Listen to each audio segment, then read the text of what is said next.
क्रियाकलाप। क्या आपने कलिंग नगर विवाद के विषय में पढ़ा है? विभिन्न स्रोतों से जानकारी एकत्रित करके आपस में विचार करने आपको।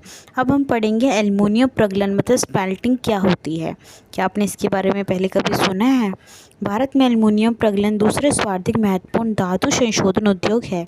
ये हल्का, जंग अवरोधी, ऊष्मा का सुचालक होता है, लचीला होते अन्य धातु के मिश्रण से अधिक कठोर से बनाया जाता है। हवाई जहाज बनाने में तो एल्युमिनियम का प्रयोग होता है। तो आपसे 1 मार्क्स में कई बार क्वेश्चन में भी पूछा जाता है, 1 मार्क्स में एमसीक्यू वाले में, कि हवाई जहाज बनाने में किसका प्रयोग करते हैं। तो उसमें हम एल्युमिनियम का प्रयोग करते हैं। तार बनाने में इसका प्रयोग हुआ जाता है। कई उद्योगों में इसका महत्वपूर्ण इस्पात, तांबा, जस्ता, शीशा व इसके विकल्प के रूप में प्रयुक्त होने से बढ़ावा देता है। एल्युमिनियम तथा आयस का उत्पादन, ठीक है, 4 से 6 टन बास्केट लगता है, 2 टन एल्युमिनियम का यूज़ होता है और 1 टन एल्युमिनियम का यूज़ होता है। ठीक है, एल्युमिनियम उद्योग में विनिर्माण की प्रक्रिया को समझना। पहले बॉक्साइट में कच्चा माल होता है, बॉक्साइट खनन होता है, फिर परिवहन, रेल, समुद्री यात्री जहाज से वो एल्युमिनियम में जाते हैं। तो बास्केट, दलन, एल्युमिनियम घुलन होता है, एल्युमिनियम शोधशाला होती है। इसके बाद प्रगलन स्थल तक भारी आयास पहुंचाया जाता है। उसके बाद शोधशाला वहाँ में कैल्शियम युक्त पेट्रोलियम का कोक बनाया जाता है। फिर कोयला खान से पिच में जाता है। इसके बाद क्रोलाइट, एक पिघली धातु जो इलेक्ट्रोलाइट का काम करती है, एल्युमिनियम प्रगलन और एल्युमिनियम प्रगलाइन कहलाती है। ठीक है प्यारे बच्चों, इसी प्रकार हमारा नेक्स्ट है कि देश के एल्युमिनियम प्रगलन संयंत्र उड़ीसा में और पश्चिम बंगाल में आपको देखने को मिलते हैं, जैसे केरल, उत्तर प्रदेश, छत्तीसगढ़, महाराष्ट्र, तमिलनाडु राज्य में स्थित है। वर्ष 2014-15 में भारत में 39.6 लाख टन से अधिक एल्युमिनियम का उत्पादन किया जाता है। प्रगलन स्मेल्टिंग में बास्केट का कच्चे पदार्थ के रूप में जो भारी गहरे लाल रंग की चट्टान जैसा होता है। तो बॉक्साइट इस प्रकार का होता है, भारी होता है, गहरे लाल रंग का देखने को मिलता है, प्रयोग किया जाता है। प्रवाह चार्ट जो 6.8 एल्युमिनियम निर्माण प्रक्रिया को दर्शाता है। इस उद्योग की स्थापना 2 महत्वपूर्ण आवश्यकता होती है, नियमित ऊर्जा की पूर्ति के लिए, कम कीमत पर कच्चे माल की सुनिश्चित उपलब्धता के लिए इसको देखने को मिलता है। क्रियाकलाप, एक कारखाना प्लास्टिक या हैंडल वाले एल्युमिनियम के बर्तन को नियमित करता है। ठीक है, ये प्रगलन में एल्युमिनियम प्राप्त होता है, ये एल्युमिनियम से बनाया जाता है। किसी अन्य फैक्ट्री से प्लास्टिक का सामान लेता है, सभी निर्मित बर्तन एवं माल गोदाम में भेज दिया जाता है। कौन सा कच्चा माल परिवहन लागत में सबसे अधिक लागत वाला होता है, मतलब सबसे कॉस्टली, सबसे महंगा होता है? परिवहन के लिए सबसे सस्ता माल खरीदना है, और क्यों? क्या आप समझते हैं कि पैकिंग के बाद तैयार होने वाले माल में कितनी लागत लगती है? क्या आप बता सकते हैं? एल्युमिनियम प्लास्टिक की परिवहन लागत अपेक्षाकृत अधिक होनी चाहिए, और क्यों?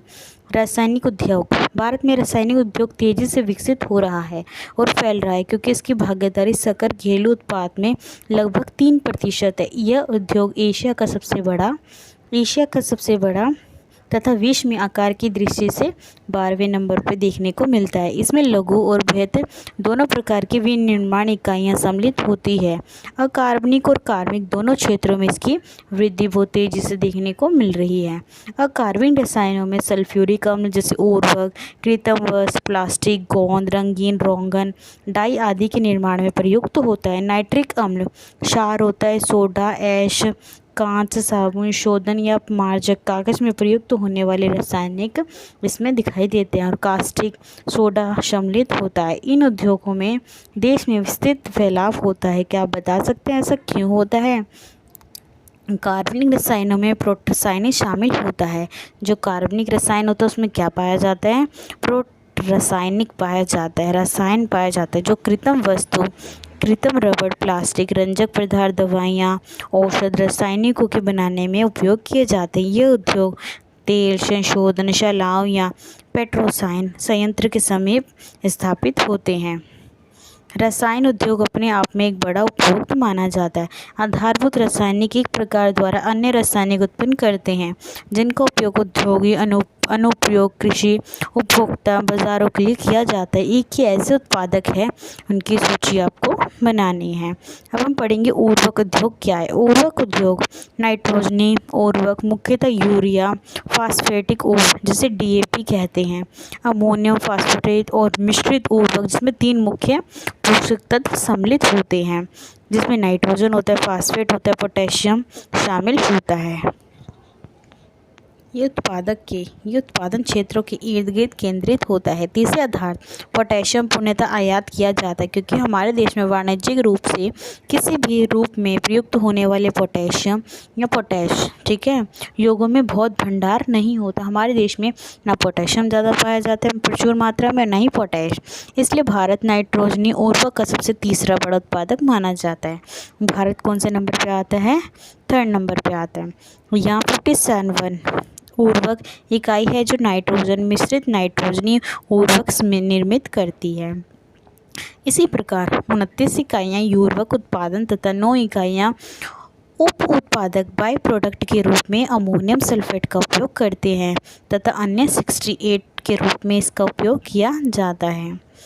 इसी प्रकार लघु इकाइयाँ मात्र सुपरफास्ट का उत्पादन करती है। सार्वजनिक क्षेत्र पर इस उपक्रम में भारतीय उर्वरक निगम FCI जिसे कहा जाता है, गुजरात के हजीरा में सहकारी क्षेत्र में अंतर्गत एक उपक्रम कायद होती है। हरित क्रांति के पश्चात यह उद्योग देश के अन्य अनेक भागों में भी देखने को मिलती है। गुजरात के तमिलनाडु, उत्तर प्रदेश, पंजाब, केरला कुल अन्य उर्वरक उत्पादन का लगभग 50% उत्पादक होता है। अन्य महत्वपूर्ण उत्पादक राज्य आंध्र प्रदेश, ओडिशा, राजस्थान, बिहार, असम, पश्चिम बंगाल, गोवा, दिल्ली, मध्य प्रदेश और तथा कर्नाटका है। सीमेंट उद्योग निर्माण कार्य जैसे कि घर बनाना, सड़कें बनाना, पुल बनाना, हवाई अड्डा बनाना, बांध, अन्य व्यापारिक प्रतिष्ठान के निर्माण में सीमेंट आवश्यक होता है। ये उद्योग को भारी व स्थूल कच्चे माल जैसे चूना पत्थर, सिलिका, जिप्सम की आवश्यकता होती है। इन सब को बनाने के लिए इन सब का उपयोग किया जाता है। ये रेल परिवहन के अतिरिक्त इसमें कोयला तथा विद्युत ऊर्जा की आवश्यकता होती है। क्रियाकलाप सीमेंट विनिर्माण इकाइयों की स्थापना कहाँ पर आधारित रूप से व्यवहारिक होगी, ये आपको बताना है, ठीक है। क्रियाकलाप भारत में ये उद्योग अन्य राज्यों में स्थित है, उनके नाम आपको बताने हैं। इस उद्योग की इकाई गुजरात में लगाई गई है, क्योंकि यहाँ से सबसे बड़ी खाई देश के बाज़ारों में उपलब्ध होती है। पहला सीमेंट उद्योग 1905 में 1904 में चेन्नई में बनाया गया। तो आपसे एक क्वेश्चन पूछ सकते हैं MCQ वाले क्वेश्चन में, सबसे पहला सीमेंट उद्योग कहाँ पर स्थापित किया गया? तो 1904 में चेन्नई में किया गया, स्वतंत्र के पश्चात। इसी प्रकार इस उद्योग का प्रसार हुआ है 1989 में व मूल्य वितरण से नियंत्रण समाप्ति तथा अन्य नीतिगत सुधारों से सीमेंट उद्योग ने क्षमता, प्रक्रिया, औद्योगिक उत्पादन में अत्यधिक तरक्की की, अपनी इंक्रीजमेंट ग्रोथ की है, ठीक है। इसी प्रकार मोटर गाड़ी उद्योग पढ़ेंगे अभी हम। गुणवत्ता में सुधार के कारण भारत की बड़ी घरेलू मांग की आपूर्ति पूर्वी एशिया, मध्य पूर्व अफ्रीका तथा दक्षिण एशिया के बाज़ारों में बड़ी मांग है।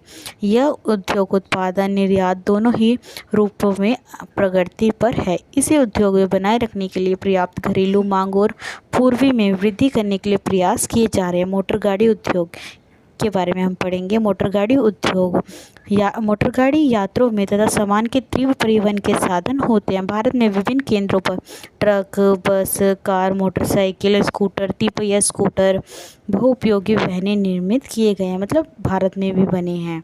इसी प्रकार उदारीकरण के पश्चात नए और आधुनिक मॉडल के वाहनों का प्रचार, वाहनों की बढ़ती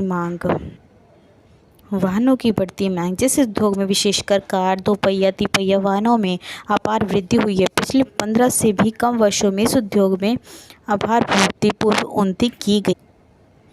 प्रत्यक्ष विदेशी निवेश से FDI के साथ कई प्रौद्योगिकी के रूप में से उद्योग विश्वसनीय विकास स्तर पर आ गया है। आज इसकी 15 इकाई यात्री कार तथा बहुउपयोगी वाहन बनाते हैं, 9 इकाई व्यापारिक वाहन, 14 इकाइयाँ दोपहिया तिपहिया वाहन निर्मित करती है। यह उद्योग दिल्ली, गोंडवाना, मुंबई, गुड़गांव, चेन्नई, कोलकाता, लखनऊ, इंदौर, हैदराबाद, जमशेदपुर, बेंगलुरु के आसपास आपको देखने को मिलेगा। सूचना प्रौद्योगिकी और इलेक्ट्रॉनिक उद्योग में क्या डिफरेंस है? इलेक्ट्रॉनिक से आपको पता चल गया इलेक्ट्रिसिटी से रिलेटेड होगा, तो इसी पर इलेक्ट्रॉनिक के अंतर्गत आने वाले उद्योगों में ट्रांजिस्टर से लेकर television, telephone, cellular, telecom, exchanger, pager, radar, computer, दूरसंचार उद्योग भी सम्मिलित है और अनेक उपकरण भी इसमें बनाए जाते हैं। बेंगलुरु भारत की इलेक्ट्रॉनिक राजधानी के रूप में उभरा है। सबसे ज़्यादा इलेक्ट्रॉनिक कहाँ पर होते हैं? बेंगलुरु में बनाए जाते हैं। इलेक्ट्रॉनिक सामान के अन्य महत्वपूर्ण उत्पादक मुंबई में भी देखने को मिलते हैं, दिल्ली, हैदराबाद, पूना, चेन्नई, लखनऊ में देखने को मिलते हैं। वर्ष 2010 और 11 तक सॉफ्टवेयर टेक्नोलॉजी पार्क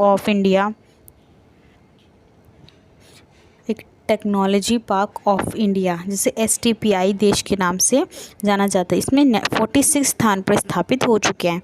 इस उद्योग में सर्वाधिक सक्रियण बेंगलुरु, नोएडा, मुंबई, चेन्नई, हैदराबाद, पुणे में देखने को मिलता है। ये भी अत्यंत रोचक है कि इसके बारे में हम पढ़ेंगे। इससे पहले हम जानेंगे मैप के बारे में, जिसमें लिख रखा है जो भारत में कुछ सॉफ्टवेयर टेक्नोलॉजी पार्क्स कहाँ को देखने को मिलती हैं। श्रीनगर, मैहोली, ठीक है, जयपुर, नोएडा, अनेक प्रकार के आपको भुवनेश्वर, विशाखापट्टनम, हैदराबाद, पुणे में देखने को आपको मिलते हैं। इसी प्रकार इस क्षेत्र में रोजगार पार्क पाए जाते हैं और व्यक्ति में लगभग 30% से महिलाएं हैं। यहाँ पे कितने प्रतिशत लोग काम करते हैं? जिसमें से महिला 30% है। पिछले 2 या 3 वर्षों में यह उद्योग विदेशी मुद्रा प्राप्त करने में एक महत्वपूर्ण स्रोत बन गया है, जिसका कारण तेजी से बढ़ता व्यवसाय प्रक्रिया है, बिजनेस प्रोसेस आउटसोर्सिंग, जिसे BPO कहते हैं। तो BPO की फुल फॉर्म क्या है? बिजनेस प्रोसेस आउटसोर्सिंग, ठीक है। भारत में सूचना प्रौद्योगिकी उद्योग के सफल होने के कारण हार्डवेयर और सॉफ्टवेयर का नियंत्रण विकास हुआ है, वृद्धि हुई है। औद्योगिक प्रदूषण, पर्यावरण निम्नीकरण, यद्यपि उद्योग की भारतीय अर्थव्यवस्था की वृद्धि विकास में महत्वपूर्ण भूमिका होती है, यद्यपि इनके द्वारा बढ़ते भूमि, वायु, जल, पर्यावरण प्रदूषण का भी नकारा नहीं जा सकता है, ठीक है, नकारा नहीं जा सकता। इसी प्रकार उद्योग चार प्रकार के प्रदूषण उत्तरदायी है। जब हम उद्योग इंडस्ट्री का सामना करते हैं, बनाते हैं, तो उसके लिए 4 प्रकार के प्रदूषण होते हैं। पहला है वायु प्रदूषण, जल, फिर भूमि और ध्वनि प्रदूषण। प्रदूषण करने वाले उद्योगों में ताप विद्युत गृह भी सम्मिलित होता है। तो हम पढ़ेंगे अब वायु प्रदूषण कैसे होता है। अधिक अनुपात में अनचाही गैसों की उपस्थिति जैसे सल्फर डाइऑक्साइड, कार्बन मोनोऑक्साइड वायु प्रदूषण का कारण होता है। इसी प्रकार वायु में निलंबित कणनुमा पदार्थों में ठोस व द्रवित दोनों ही प्रकार के कण होते हैं, जैसे धूल, स्प्रे, कुहासा और धुआं। रसायन व कागज उद्योग, ईंटों के भट्टे, तेल शोधनशाला, प्रज्वलन उद्योग, जीवाश्म ईंधन दहन, छोटे छोटे कारखाना, प्रदूषण के नियमों का उल्लंघन करना, ठीक है, उसको ना मानना, धुआं निष्कासित करना, निकालना, इंडस्ट्रियों से जहरीली गैसें निकालना भयानक तथा दूरगामी प्रभाव डालते हैं। इसी प्रकार जैसे एग्जाम्पल है भोपाल गैस रिसावी के विषय में आप जानते ही होंगे, जहाँ पे वायु प्रदूषण मानव स्वास्थ्य, पशुओं, पौधों, इमारतों तथा पूरे पर्यावरण पर भी दुष्प्रभाव डालते हैं। तो आप सभी को एक मेरा क्वेश्चन का जवाब देना है कि यदि आप जानते हैं कि भोपाल गैस रिसावी में कौन कौन सी गैसेस निकले थी। जल प्रदूषण, उद्योगों द्वारा कार्बनिक और अकार्बनिक अपशिष्ट पदार्थों के नदी में छोड़ने से जल का प्रदूषण बढ़ता जा रहा है। जल प्रदूषण के प्रमुख घटक हैं कागज, लुगदी, रासायनिक वस्त्र, रंगाई उद्योग, तेल शोधनशालाएं, चमड़ा उद्योग, इलेक्ट्रोफॉर्टिंग उद्योग जो रंग, अपमार्जक, आम्ल, लवण, भारी वस्तुएं जैसे सीसा, पारा, कीटनाशक, उर्वरक, कार्बन, प्लास्टिक, रबड़ सहित कृत्रिम रसायन जल में विवाहित कर देते हैं। जल में डालने से जल का प्रदूषण होता है। भारत के मुख्य अपशिष्ट पदार्थों में फ्लाई रेश, फॉस्फोर, जिस्मम, लोहा, इस्पात, अशुद्धियाँ, स्लैज होता है। अशुद्धियों को इंग्लिश में स्लैज कहते हैं। तापीय प्रदूषण क्या होता है? जब कारखाने, तापघरों से गर्म जल को बिना ठंडा किए नदियों और तालाब में छोड़ दिया जाता है तो जल में तापीय प्रदूषण बढ़ जाता है। जलीय जीवन पर इसका प्रभाव बहुत अधिक पड़ता है। परमाणु ऊर्जा संयंत्र से अपशिष्ट परमाणु शस्त्र उत्पादन कारखानों से कैंसर, जन्मजात विकार और काल जैसी बीमारियां उत्पन्न होती है। इससे बहुत सारी अलग अलग प्रकार की बीमारियां का सामना करना पड़ता है। मृदा जल व प्रदूषण से इसमें आपसी संबंध होता है। मलबे का ढील, विशेषकर कांच इत्यादि। ठीक है प्यारे बच्चों।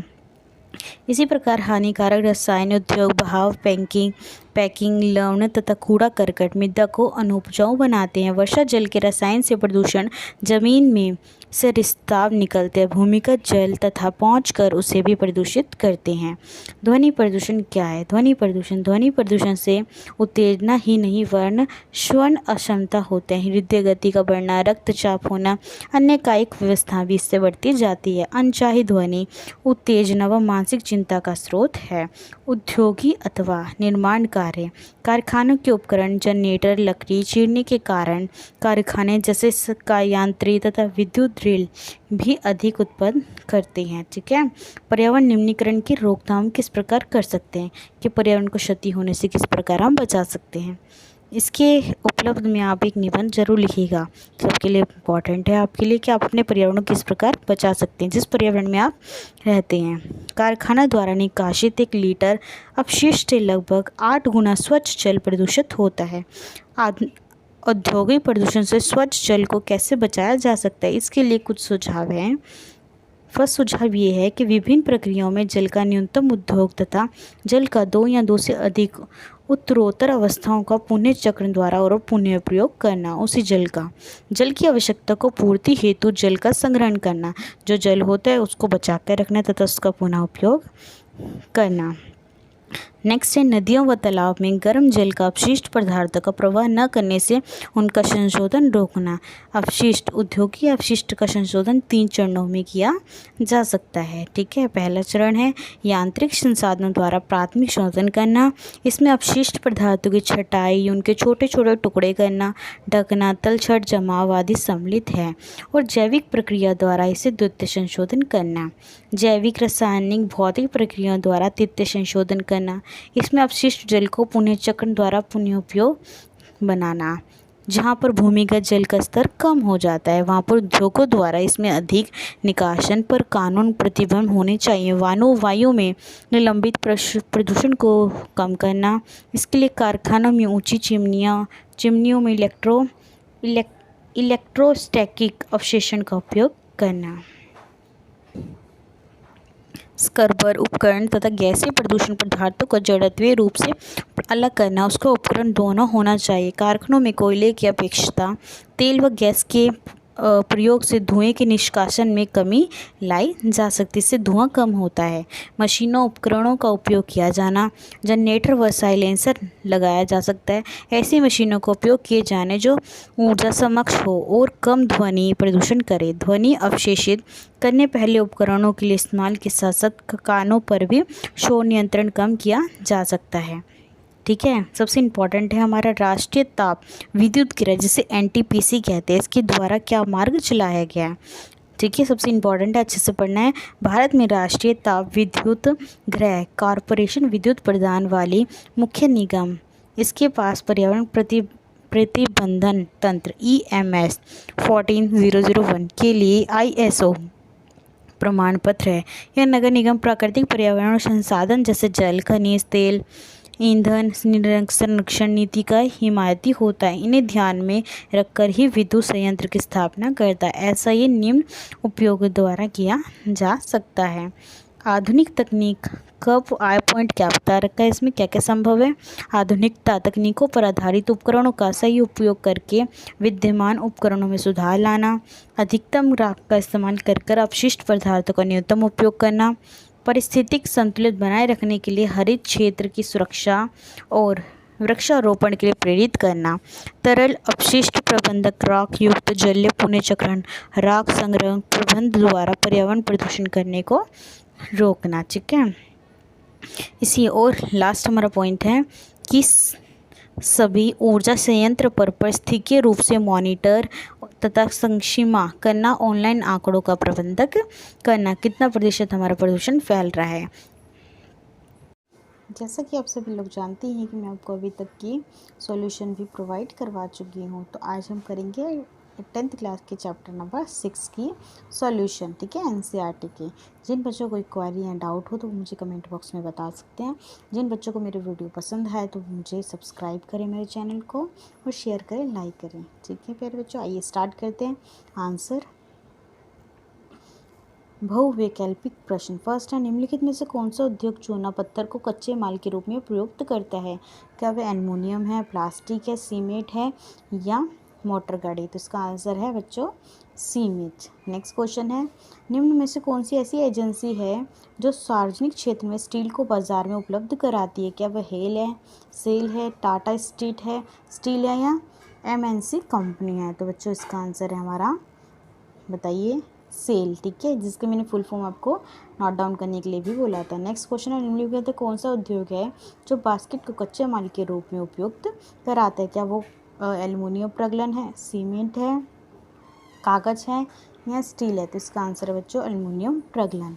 नेक्स्ट क्वेश्चन है हमारा, निम्न में से कौन सा उद्योग दूरभाष, कंप्यूटर आदि संयंत्र निर्मित करता है? क्या वह स्टील है, एल्युमिनियम प्रगलन है, इलेक्ट्रॉनिक है, सूचना प्रौद्योगिकी है?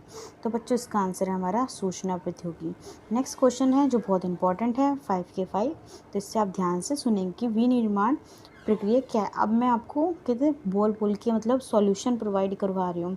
नेक्स्ट मेरी वीडियो आएगी जिसमें मैं आपको रिटन वर्क भी क्वेश्चन विद आंसर प्रोवाइड करवाऊंगी, ठीक है प्यारे बच्चों। अब हम फर्स्ट क्वेश्चन है, विनिर्माण प्रक्रिया क्या है? कच्चे पदार्थ को मूल्यवान उत्पादक में परिवर्तित करना करके अधिक मात्रा में वस्तुओं का उत्पादन करना, नई नई वस्तुओं का निर्माण करना, उसे विनिर्माण कहते हैं। जैसे कि लकड़ी से कागज बनाना, गन्ने से चीनी बनाना, लोहा से लोहा इस्पात बनाना, ठीक है। इसी प्रकार हमारा नेक्स्ट क्वेश्चन है, उद्योगों की स्थिति को प्रभावित करने वाले 3 भौतिक कारक कौन से हैं? तो आइए उसके अब 3 भौतिक कारक कौन से हैं? फर्स्ट कारक है कच्चे माल की उपलब्धता।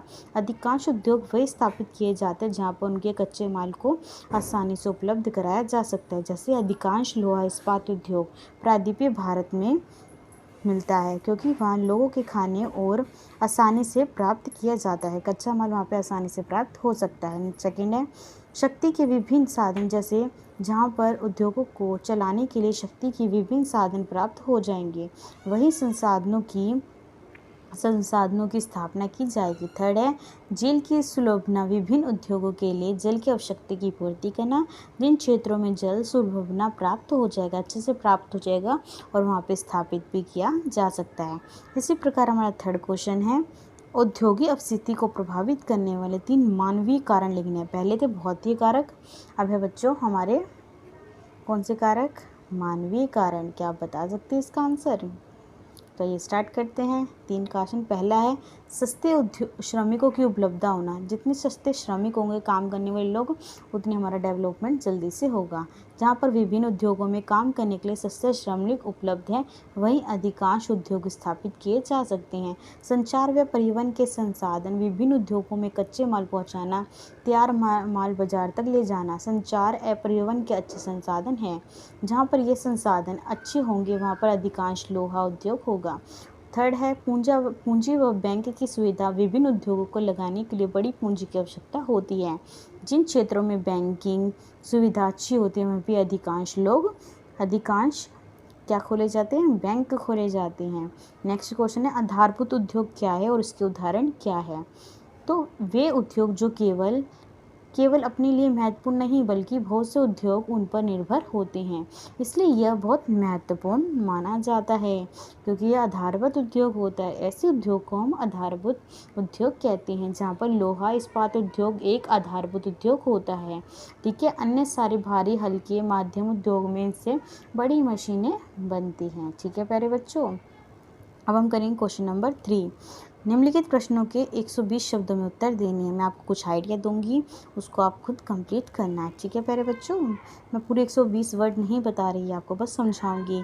समावित इस्पात उद्योग मिनी इस्पात उद्योग में कैसे भिन्न होते हैं? इस उद्योग की क्या समस्या, इसे किस प्रकार सुधारा या उसे बढ़ाया जा सकता है?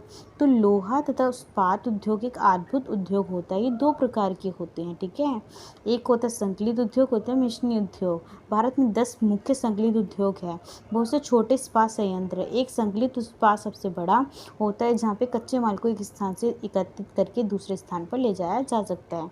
इसी प्रकार उच्च लागत का कोकिंग कोयला की सीमित उपलब्ध करवाना, ऊर्जा की अनियमित पूर्ति करवाना, अवशोषित करना, कम श्रमिक उत्पाद करना, इन समस्याओं को दूर करके उत्पादन क्षमता बढ़ाने के लिए कुछ सुधार करने की आवश्यकता होती है। निजी क्षेत्र में उद्यमी प्रयास तथा उदारीकरण व प्रत्यक्ष विदेशी निवेश ने इस उद्योग को प्रोत्साहन किया है। ठीक है, इसी प्रकार हमारा नेक्स्ट क्वेश्चन है। आइए बच्चे नेक्स्ट क्वेश्चन की ओर चलते हैं। तो नेक्स्ट क्वेश्चन है, उद्योग पर्यावरण को कैसे प्रदूषित करते हैं? सबसे इम्पोर्टेंट क्वेश्चन है, बहुत बड़ी पेपर में पूछा भी गया है। तो यद्यपि उद्योग को भारतीय अर्थव्यवस्था की वृद्धि व विकास में महत्वपूर्ण भूमिका निभाता है।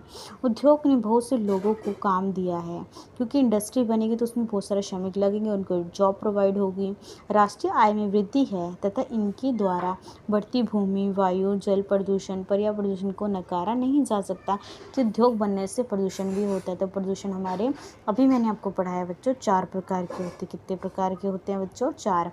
वायु प्रदूषण, जल प्रदूषण, भूमि प्रदूषण और ध्वनि प्रदूषण। तो इसके बारे में आपको लिखना है कि वायु प्रदूषण क्या होता है, जल प्रदूषण किसे कहते हैं, भूमि प्रदूषण, ये सब मैंने अभी आपको एक्सप्लेन किया है। ठीक है प्यारे बच्चों, जिसके बारे में आप खुद लिखेंगे। इसी प्रकार हमारा नेक्स्ट क्वेश्चन है, उद्योगों द्वारा पर्यावरण निम्नीकरण को कम करने के लिए उठाए गए कदम कौन से हैं? नदियाँ व तालाबों में गर्म जल अपशिष्ट पदार्थों को अपवाह करने से रोकना, शोधन करना, कोयला, लकड़ी, खनिज तेल से पैदा की गई बिजली जो हवा को प्रदूषित करती है, इसके स्थान पर जल पैदा करना, बिजली का उपयोग करना चाहिए। ठीक है, वायु प्रदूषण को कम करने के लिए कारखानों में ऊंची चिमनियों में इलेक्ट्रोस्टैटिक व अवशोषित स्क्रबर उपकरण का उपयोग करना, गैसीय प्रदूषक पदार्थों का जड़त्वीय रूप से पृथक करने के लिए उपकरण होना चाहिए। कारखानों में कोयला की अपेक्षा तेल व गैस के प्रयोग से धुआं को निकासन में कमी लाई जा सकती है। ध्वनि प्रदूषण को कम करने के लिए जनरेटरों में साइलेंसर लगाया जा सकता है। ऐसी मशीनरी का उपयोग तभी किया जा सकता है जब ऊर्जा सक्षम रूप हो, तब कम ध्वनि हो। ध्वनि अवशोषित करने वाले उपकरण के इस्तेमाल के साथ कानों में शोर नियंत्रण भी किया जाने वाला उपकरण भी होना चाहिए। तो बच्चों, मैंने आपको एनसीईआरटी के सारे सॉल्यूशन प्रोवाइड करवा चुकी हूँ। ये हमारा 6 चैप्टर कंप्लीट हो चुका है। जिन बच्चों को मेरी वीडियो पसंद है विद सॉल्यूशन, वो उसको सब्सक्राइब करें, लाइक करें, कमेंट करें। ठीक है बच्चों, जिन बच्चों को क्वेरी हो तो मुझे कमेंट बॉक्स में बता सकते हैं। साथ में ये तो मैं आपको ऑरल पढ़ा रही हूँ, और इसकी सॉल्यूशन वीडियो, रिटन वीडियो भी मैं आपको जल्द ही प्रोवाइड करवाऊँगी। Thank you watching my YouTube channel Shiksha with Asha. Thank you so much.